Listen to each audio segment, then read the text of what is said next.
I never imagined that lifting my garage door would feel like stepping into the middle of a crime scene. The door groaned upward, and the smell hit me instantly. Thick diesel fumes, old motor oil, and something sharp and burned hanging heavy in the air. Then I saw them. Two massive pickup trucks, caked in dried mud, parked nose to nose inside my locked garage as if they had every right to be there. They absolutely did not. Standing off to the side was Karen Whitlock, the unofficial ruler of the Pine Hollow Estates HOA. She held a clipboard against her chest and wore that calm, satisfied smile people get when they think they have power over you. Like she had just done me a favor, she explained that the HOA had approved temporary emergency parking and decided my garage would serve as a community resource. My garage. Behind my locked door. On my private property? When I asked how she even got inside, she barely blinked. She said the HOA had access privileges and suggested I should be grateful they were keeping the neighborhood running smoothly. That was the moment my shock turned into something colder and sharper. This wasn't confusion. This was trespassing wrapped in confidence and bylaws, so I didn't argue. I didn't shout. I simply reached over, pressed the button, and sealed the garage shut with both trucks trapped inside. And that's when Karen finally realized she might have crossed the wrong line. If you want to hear more true stories like this, make sure you hit that subscribe button to HOA Update. And tell me in the comments, where are you watching from? To understand how things spiraled this far, I have to go back to how I ended up in Pine Hollow Estates in the first place, and why that garage wasn't just another room to me. I inherited the house from my uncle, Raymond Lawson, a man who lived quietly and trusted very little outside of ink, signatures, and clearly marked property lines.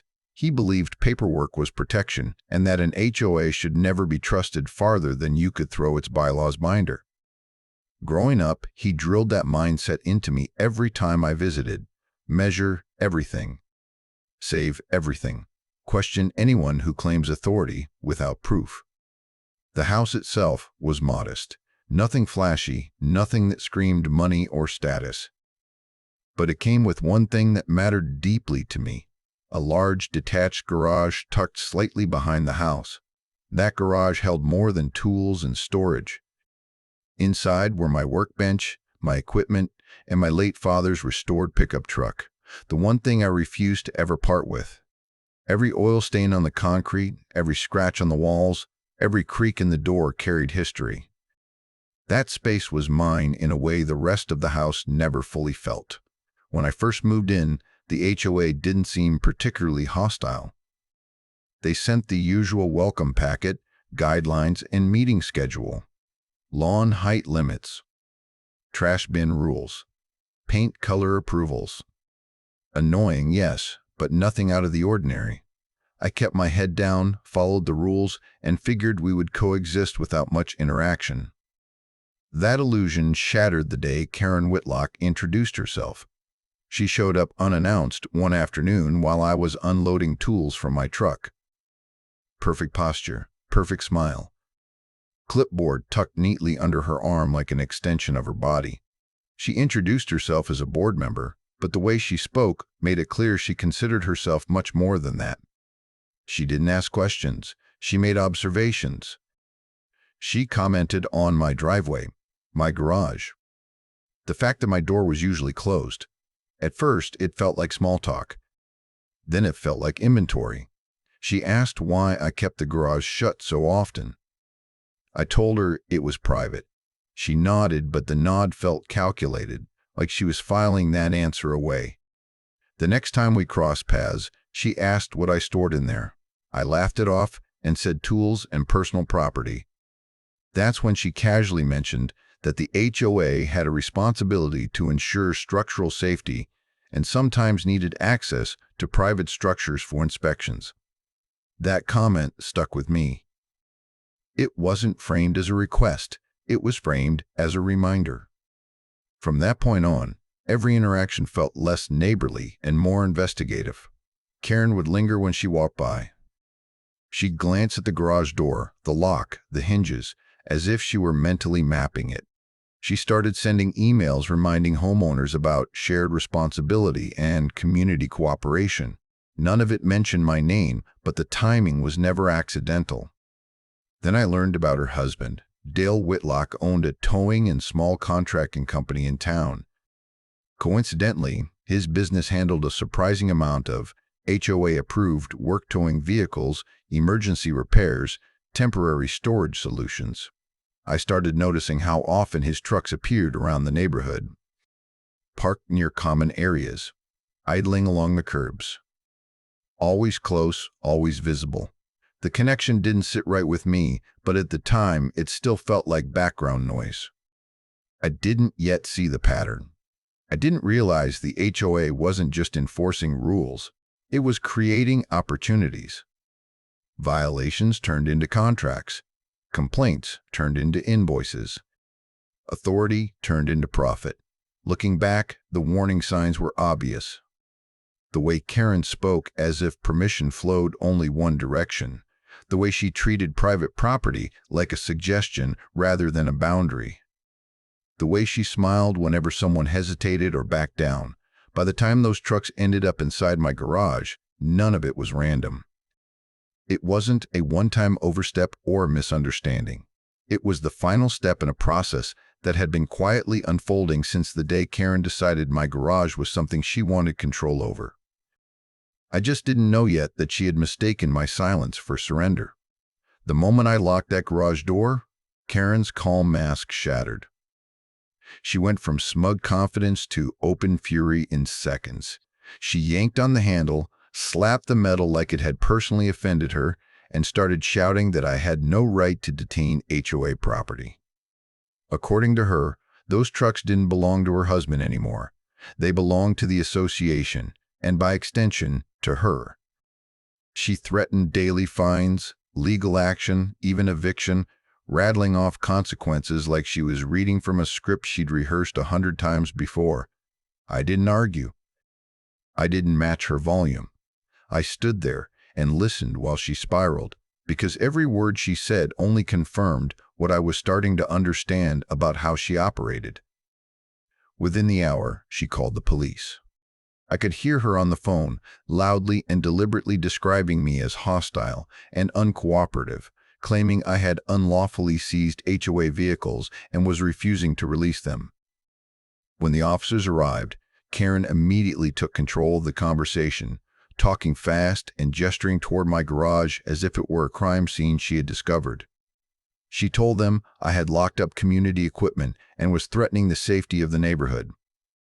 She used phrases like emergency authority and HOA jurisdiction, hoping confidence alone would do the heavy lifting. When it was my turn, I kept it simple. I showed them my deed. I showed them the lock. I showed them the garage and explained that those trucks had been placed there without my consent, inside a locked structure on my private property. I pointed out that there was no clause anywhere in the HOA documents granting access to my garage or allowing forced storage of vehicles. The officers didn't need long. One of them asked Karen directly how she accessed the garage. She hesitated, then muttered something about standard access. That was when the tone shifted. They told her very plainly that HOA rules did not override state property law and that entering a locked private structure without permission was trespassing. The look on her face was something I'll never forget. Shock mixed with disbelief, like someone being told gravity was no longer optional. Instead of backing down, Karen doubled down.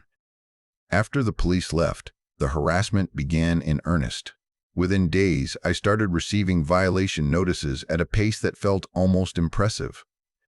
Noise complaints for days, I wasn't even home. Citations for improper storage, even though the garage remained locked. Notices accusing me of failure to cooperate with community operations. Each letter carried the same tone: official, cold, and dripping, with the assumption that I would eventually fold. The most absurd notice accused me of garage misuse. According to Karen, my refusal to allow HOA access rendered the space non-compliant. She attempted to fine me for denying them the ability to use my own garage, while her husband's trucks remained stuck inside it. It would have been funny if it wasn't so blatant. The pressure wasn't limited to paperwork. Karen started making herself visible. She would stand at the edge of my driveway during her walks, arms crossed, watching. She stopped neighbors to talk when I was outside, lowering her voice and glancing in my direction. Slowly, people stopped waving. Some avoided eye contact altogether. Then the rumors started. I heard that I was aggressive, that I had threatened HOA members, that I was unstable. Someone even suggested I was hoarding dangerous equipment in my garage. None of it was true, but truth didn't matter. Karen wasn't trying to win an argument. She was trying to isolate me. One evening, a neighbor I barely knew knocked on my door. He kept his voice low and his eyes darting, like he was afraid someone might see him there. He told me Karen had done this before, not the garage part, but the pattern. She would push and push until people got tired, scared, or financially strained enough to give in. Most people did. It was easier than fighting someone who claimed authority and never hesitated to use it. That conversation was the moment everything clicked. This had never been about parking. It wasn't about emergency access or community needs.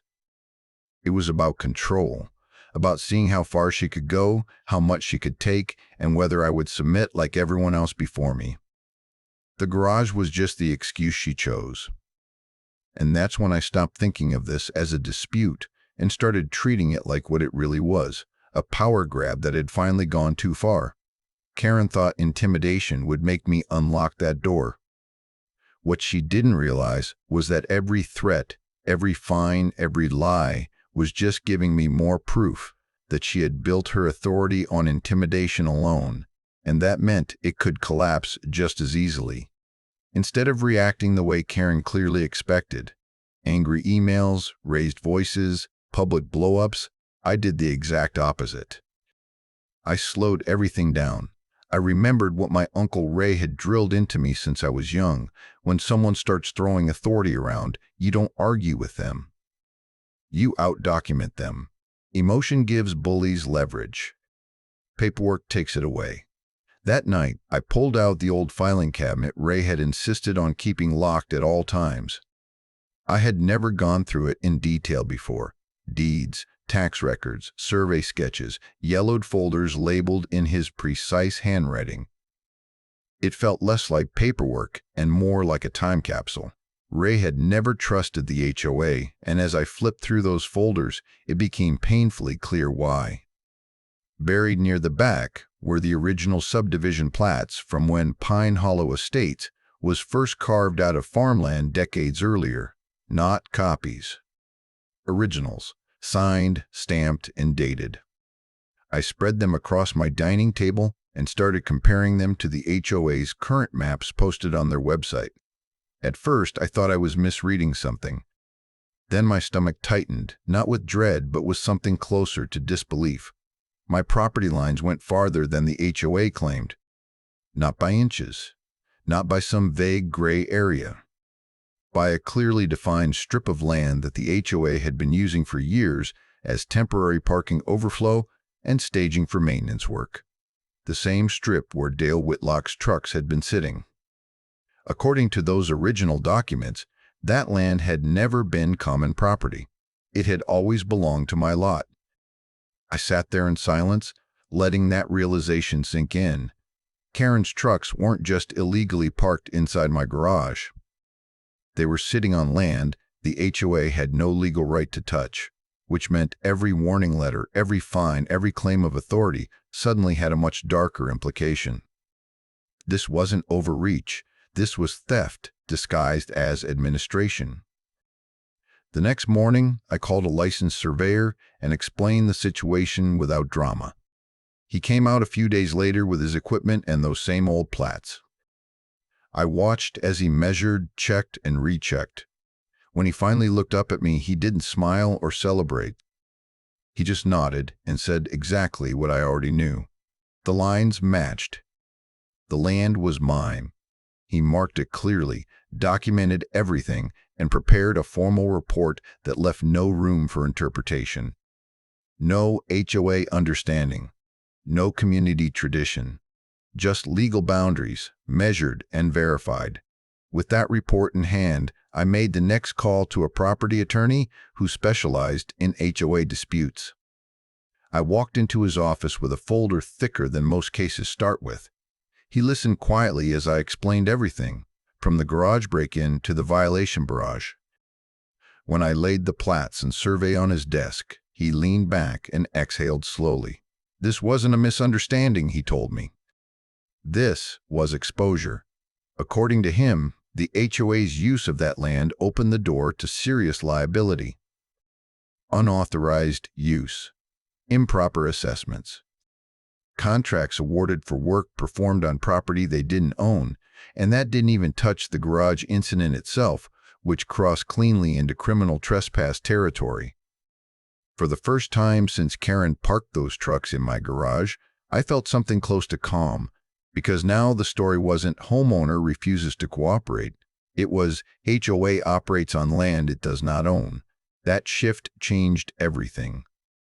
Suddenly, Karen's confidence made sense. She hadn't been enforcing rules. She'd been enforcing a narrative. One that relied entirely on no one ever checking the original paperwork. She assumed homeowners wouldn't dig, wouldn't question, wouldn't push past the letters and fines. She assumed wrong. With my attorney's guidance, I stopped responding to HOA emails altogether. Instead, we prepared formal notices, certified letters, documentation packages. Every communication from that point forward would be on record, traceable, and precise. No phone calls, no hallway confrontations. No intimidation tactics without consequences. Karen still didn't know what I had found. She continued sending violations, still threatening fines, still acting as if her authority was absolute. But now, every word she put in writing was evidence. Every claim she made was another brick in the wall closing in around her. The turning point wasn't dramatic on the surface. There were no raised voices or public scenes. But beneath it all, the balance of power had shifted completely. Karen thought she was dealing with a stubborn homeowner.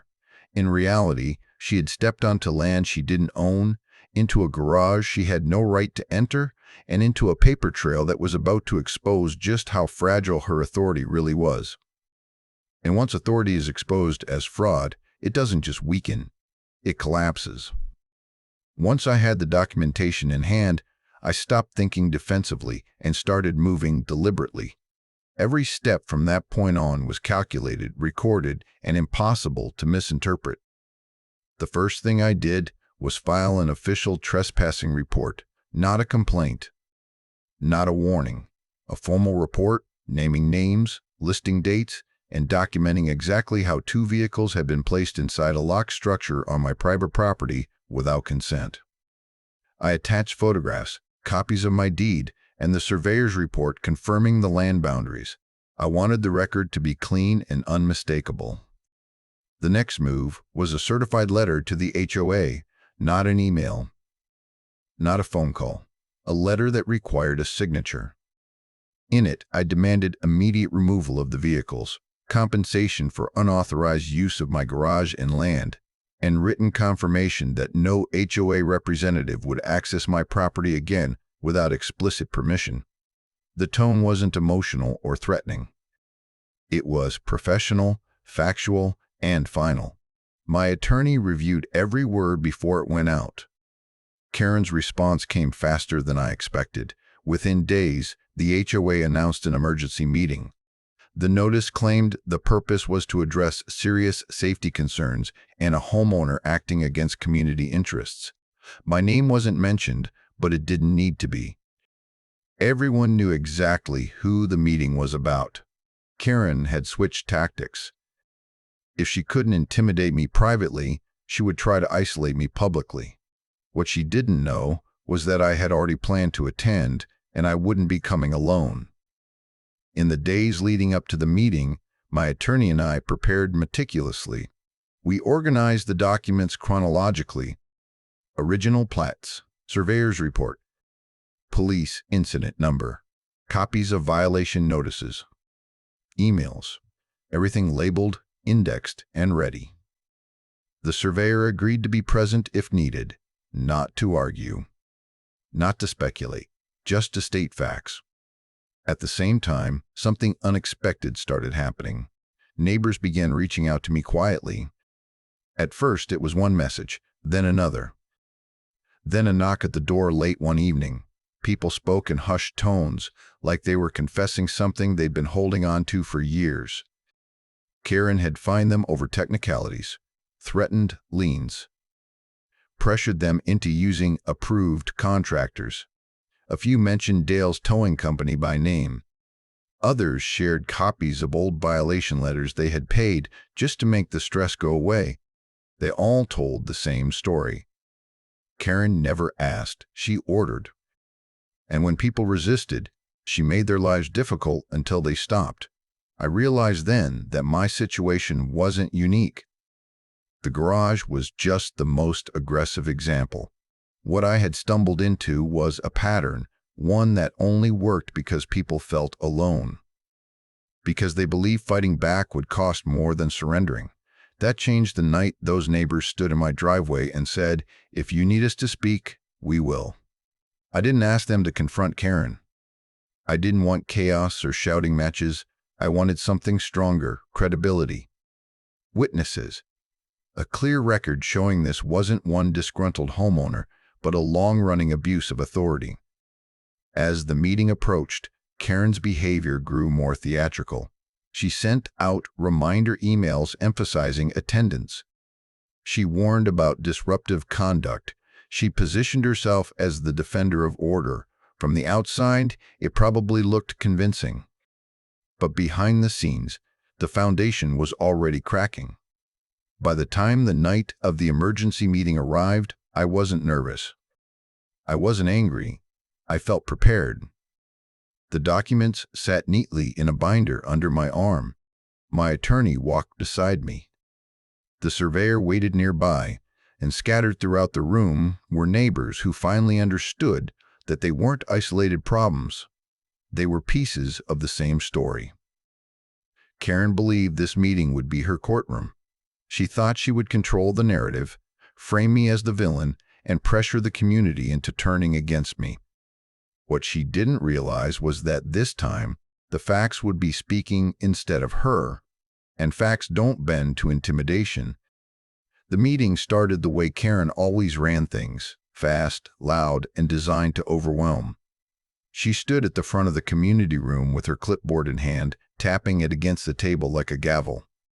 Before anyone else could speak, she launched into a speech about community safety, non-compliant homeowners, and the dangers of letting one person undermine the HOA's authority. She never said my name, but she kept glancing in my direction, daring me to interrupt. She wanted emotion. She wanted confrontation. She wanted me to explode so she could point and say, "See, this is what we're dealing with." I didn't give her that. I didn't give her that. When she finally opened the floor, she expected agreement. What she got was silence. The kind that makes people uncomfortable. I stood up slowly and introduced myself, then introduced my attorney. The shift in the room was immediate. Karen's jaw tightened, but she nodded stiffly, as if allowing us to speak was some generous act on her part. My attorney didn't raise his voice. He didn't accuse. He simply began explaining property law in plain language. He talked about deeds, boundaries, and the limits of HOA authority. He explained that no HOA, regardless of its bylaws, could enter a locked private structure or seize property without consent. Every sentence was calm, measured, impossible to dismiss. Then the surveyor stepped forward. He laid out large printed maps across the front table, original plats alongside current HOA diagrams. He pointed out the discrepancies with a pen, tracing lines that didn't match. He explained how measurements were taken, how boundaries were confirmed, and how the strip of land the HOA claimed as temporary overflow parking fell entirely within my deeded property. There was no speculation, no interpretation. just numbers, lines, and facts. You could feel the room changing. People leaned forward, whispers spread. Karen tried to interrupt twice, but the board chair asked her to let the presentation continue. That alone was something I had never seen before. Karen losing control of the floor. Then the questions started. One neighbor asked why the HOA had been collecting fees to maintain land it didn't own. Another asked whether past fines were valid if they were issued on disputed property. Someone else asked why all the towing contracts seemed to go through the same company. That was when it happened. A man in the back stood up and asked, very calmly, why Dale Whitlock's trucks were parked on my land in the first place and how they ended up inside my locked garage. The room went dead silent. Every eye turned to Karen. For a few seconds, she didn't speak. She opened her mouth, closed it, then laughed sharply like the question was ridiculous. She tried to wave it off, calling it an emergency measure and accusing me of twisting circumstances. But the confidence was gone. Her voice cracked. Her words came out faster, messier. People pressed her for details. Who authorized it? Where was that authority written? How did she gain access to a locked garage? Karen snapped. She slammed her clipboard down and started shouting about respect, about how ungrateful homeowners didn't deserve the community they lived in. She accused neighbors of turning against her. She accused me of sabotage. She even threatened legal action against anyone spreading misinformation. It was over the moment she raised her voice. The board chair tried to calm her, but Karen was past listening. She kept talking, digging herself deeper with every sentence. The contrast was impossible to ignore. Calm facts on one side, raw rage on the other. Authority doesn't need to scream, and everyone in that room could see it. When she finally stopped, the silence returned, but this time it was different, heavy. Karen had wanted a show of power. Instead, she gave everyone a clear look at how fragile her control really was, and once that illusion shattered, there was no putting it back together. The shift from confrontation to consequence happened faster than I expected, but once it started, it moved with a momentum Karen could no longer stop. The fallout from that meeting spread through the neighborhood almost overnight. People who had stayed quiet for years were suddenly talking, comparing letters, fines, emails, and stories that all followed the same pattern. By the next morning, the situation was no longer something the HOA could handle internally. The police came back within 2 days. This time, Karen didn't greet them at the curb like she owned the street. She didn't speak over anyone or try to take control of the conversation. She stood off to the side, arms folded, watching as the officers asked questions and took notes. They had copies of the survey report. They had the incident number from the first call. They had statements from witnesses who had come forward after the meeting.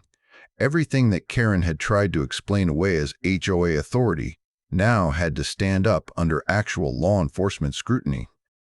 The officers walked the property line with the surveyor. They examined the garage. They photographed the locked entry point. When they asked how Dale's trucks ended up inside, Karen attempted to answer for him. One of the officers stopped her mid-sentence and told her he needed to hear it directly from the vehicle owner. That moment alone said everything. Dale tried to argue that the HOA had permission, that it was an emergency, that he was just following directions, but none of it mattered. Permission didn't exist. Emergencies had limits. And directions from an HOA board member didn't override criminal law. By the end of the afternoon, the trucks were officially ordered to be removed, not as an HOA favor, but as part of a trespassing investigation. A tow company from outside the area was called in to avoid any conflict of interest. Watching those trucks get hauled out of my garage felt surreal. What had started as an act of intimidation ended with the very tools of that intimidation being dragged away under police supervision. The bill went straight to Dale. That wasn't the worst part for them. Charges were filed for criminal trespass and unlawful entry. The garage incident alone was enough, but the land issue turned it into something bigger. The HOA had been using property it didn't own, collecting fees tied to that use, and authorizing contracts on it. Once that door opened, it didn't stop with me. The HOA's insurance provider got involved next. They reviewed the claims and refused coverage almost immediately. Unauthorized entry, illegal activity, actions taken outside the scope of policy. In plain terms, the HOA was on its own. Panic set in. Board members started distancing themselves. Emails went unanswered. Meetings were postponed. Karen stopped showing up at my driveway and stopped sending violation notices. The woman who once acted untouchable suddenly avoided eye contact whenever she was in public. Her authority didn't vanish all at once. It collapsed piece by piece. Neighbors demanded refunds. Some hired their own attorneys. Others filed complaints with the county. Every attempt Karen made to reassert control only added to the record against her. The more she insisted she was right, the more evidence piled up showing she wasn't. By the time the formal notices went out confirming the charges and outlining potential civil liability, Karen's position on the board was effectively over. She hadn't been voted out yet, but no one followed her anymore. Power doesn't come from a title. It comes from belief, and that belief was gone. Standing in my driveway that evening, with my garage finally empty and quiet again, I realized something important. Karen had built her authority the same way she enforced it, by assuming no one would challenge her. The moment someone did, everything she relied on failed her. The climax wasn't loud. It wasn't dramatic in the way movies portray justice. It was legal, methodical, and final. And there was nothing she could do to stop it. The weeks after the trucks were towed out felt strangely quiet, like the calm that settles in after a long storm finally passes. There were no more violation notices taped to my door, no emails filled with threats or vague warnings about community consequences. For the first time since I moved into Pine Hollow Estates, my mailbox contained nothing but ordinary mail. That silence alone felt like a victory. Karen's removal from the HOA board didn't happen overnight, but it was inevitable. Once the legal process started, the board had no choice but to distance itself from her. An emergency session was held without her present, and within days her access to HOA accounts, communications, and decision-making authority was revoked. The woman who once ran meetings with an iron grip was suddenly just another homeowner, stripped of the title she had used as a weapon. Dale's situation unraveled just as quickly. His towing and contracting business lost every HOA-related contract almost immediately. Once the conflict of interest became public and the insurance refusal came down, the board terminated all agreements tied to his company. Other neighborhoods followed suit. No association wanted to be linked to a business now openly associated with trespassing and unauthorized activity. What had once been a steady stream of guaranteed work dried up almost overnight. The HOA itself couldn't escape responsibility either. Through my attorney, a settlement was reached covering damages related to the unauthorized use of my land and garage. It wasn't about the money for me, it was about accountability. The association was also forced to commission an independent audit of its practices, contracts, and property claims. The results weren't flattering. Years of sloppy documentation, unchecked authority, and questionable enforcement decisions came to light. Leadership changes followed. Several board members resigned. New elections were scheduled.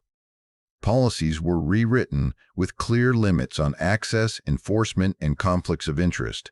For the first time, the HOA started acting like a governing body instead of a personal enforcement arm. What surprised me most was the reaction from my neighbors. People who had avoided me before started waving again. A few came by to apologize for believing the rumors. Some admitted they had been afraid to speak up when Karen targeted others. Others thanked me outright. One couple told me they had paid fines for years just to avoid trouble and finally felt like someone had stood up for them.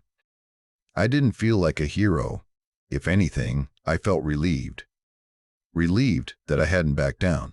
Relieved that documentation and patience had mattered. Relieved that the power Karen wielded had been revealed for what it was. The day I unlocked the garage and rolled my father's truck back into its spot felt symbolic in a way I didn't expect. The space looked the same concrete floor, same shelves, same smell of oil and metal, but it felt different. It felt reclaimed. Not just physically, but mentally. No one questioned whether the garage was community accessible anymore. No one suggested inspections or shared use. The boundary was clear, respected, and backed by law. Pine Hollow Estates didn't become perfect overnight. HOAs rarely do. But it became quieter, fairer, less afraid. People started asking questions at meetings. They started reading documents. They stopped assuming authority was the same thing as legitimacy. As for Karen, she kept her distance. When we crossed paths, she said nothing. There was no apology, no acknowledgement. But there was something else, avoidance. The kind that comes when someone knows their power is gone and can't stand being reminded of it. The aftermath wasn't about revenge. It was about restoration. The HOA was forced to change. Neighbors found their voices.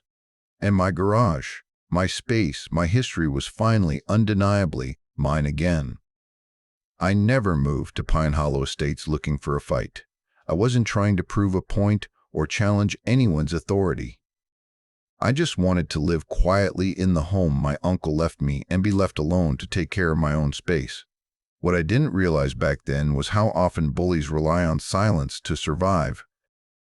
They count on people feeling isolated, overwhelmed, or too tired to push back. Fear does most of their work for them. This experience taught me that patience is far more powerful than anger. Documentation beats intimidation every time. You don't win by yelling louder or throwing accusations back. You win by slowing things down, reading what's written, and forcing people to stand on facts instead of confidence. The moment Karen's authority had to face paperwork instead of assumptions, it folded in on itself. That garage door still closes the same way it always has. Same sound, same weight. But now it means something different to me. It represents a boundary that held firm when someone tried to erase it. It represents proof that ownership matters, that rules have limits, and that no one gets to rewrite reality just because they hold a clipboard. Most of all, it represents peace. The kind that comes from knowing you didn't give in when it would have been easier to do so. If there's one thing I hope people take from this, it's that you're not powerless just because someone claims authority over you. Ask questions, keep records. Trust the truth to hold its ground. If you want to hear more true stories like this, make sure you hit that subscribe button to HOA Update. And tell me in the comments, where are you watching from?